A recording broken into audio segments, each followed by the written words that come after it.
All right.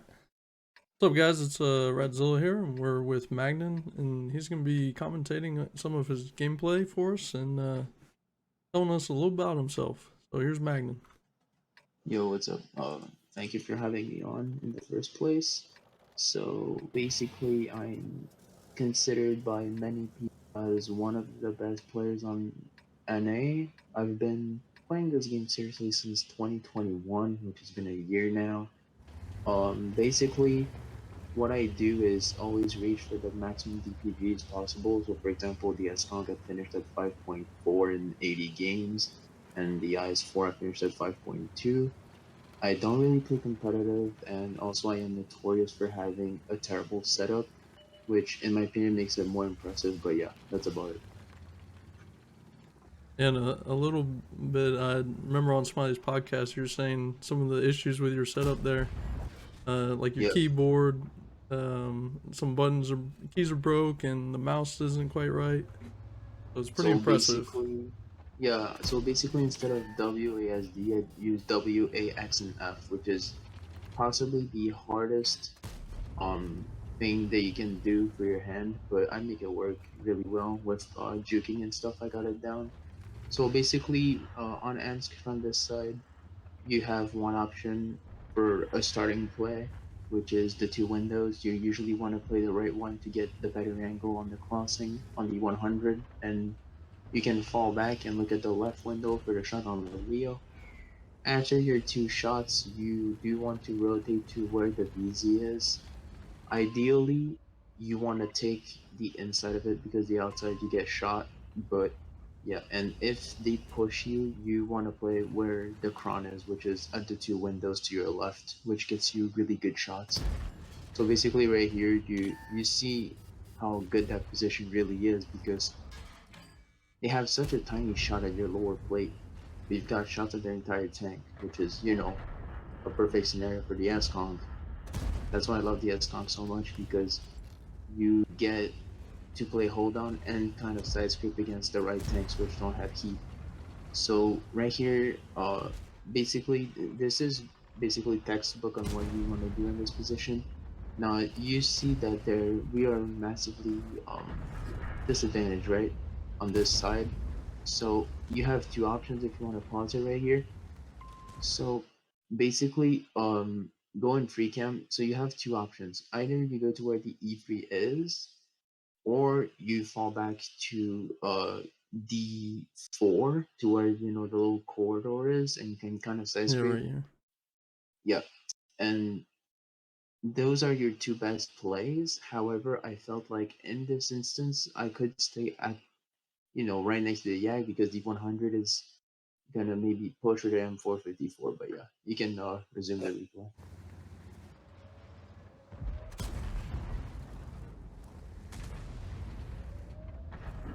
So basically, what I love doing with my pub is you separate them into four different parts.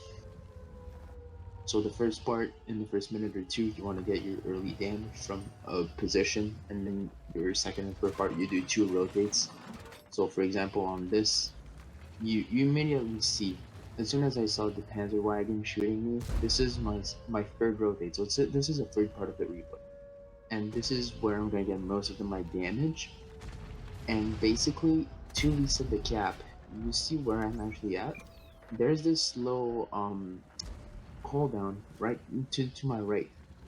Like there's the window, and from that window, right behind me, This one? you can actually reset the cap. Yeah, this one. However, it doesn't work if they're completely behind the rubble on the cap. So I did need to come up right here to shoot the chief. So yeah, and you can see immediately I shoot EVR because it's the easier target and has the most capture points.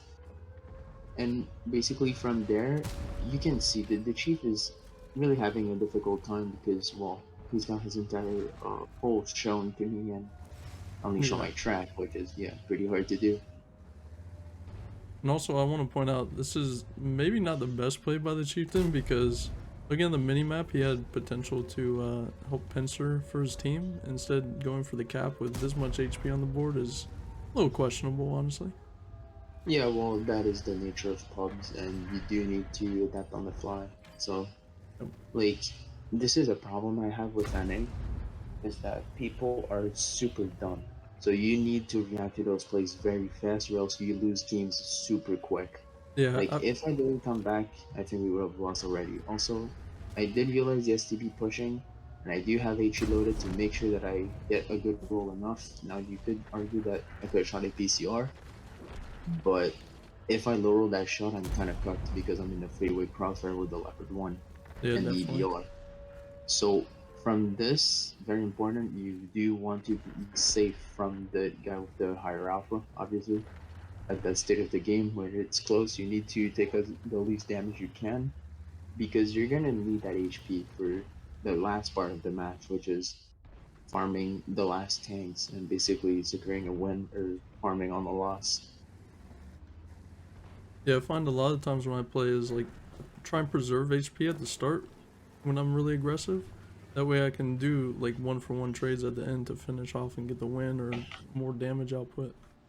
Yeah, especially if you're a tank with, a fast reload like the S-Conk or the E5, you could trade two for one even if you have enough HP. Right. So really important to keep your HP. I usually like to be at least a third of the health for endgame, ideally. Now you're not gonna get that every game, but that's how it works. So you can see Rat like from the replays really laggy. This is why I play on, but yeah. Yeah, right. So basically, this is very important. I do aim for the outside track. This guy is tracked. Now, I'm really lucky here that he bounced, but you need to aim for that tracking shot always, because what if he bounced again? Then you would have killed him. But if Right. you didn't track him, then you had no chance of surviving. So I'll always aim for the track and the damage. Ideally, it's really there's I think about track like this. The track in this game is like the head in CS:GO or the head in COD. You want to aim it all the time. Of course, you're not going to get a shot at it every time, but every time you do get it, you need to go for it because obviously tracking someone in place, even if they have hardening, that's wasting their time. So that's a win-win For for me. sure. And I come from when I played this game at its prime, like for myself personally. Back then we didn't have hardening, so you pretty much tracked every single tank that you came across. And now Yeah, it's kind of a dice roll if they have hardening, if you did enough module damage or not. yeah, which is unfortunate, but you know, this is the difference between a good and an excellent player, in my opinion. Still going for those tracking shots because it can win or save you games and even get you a stupid amount of damage in some situations. So Sure. yeah, that's pretty much all I have to say for tracking shots. All right, well, we'll wrap this one up, and we got a few more to film, so stay tuned for the series of Magnan here.